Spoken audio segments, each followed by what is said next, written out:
Dr. Eastman, I'm stunned at the as am I. magnitude of the disclosure that you bring before us today, and I'm sorry that I wasn't aware of it, the significance of it before today. But and people have asked you very, very specific questions and to inform the American people and inform this committee. I want to ask you about your donors being listed publicly.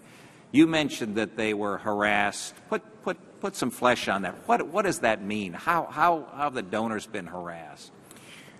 I can begin with the story of Proposition 8 in California, and before I get to that, I really have to respond to the scurrilous things that were said on the other side. Representative Lunauer, it's your kind of statements that have empowered IRS agents to make determinations about which organizations qualify for the public good and which do not.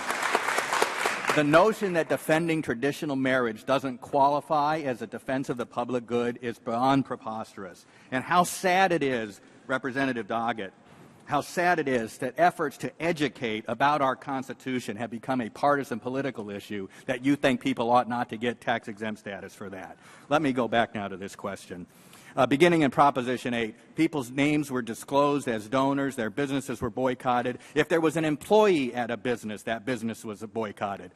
They were harassed, they were assaulted on the streets, they were vandalized in their property, and this is now pervaded across the nation every time our donor list gets disclosed, to the point that our donors tell us we are fearful of giving money to you to help support the cause that we believe in, because our businesses and our families are at risk.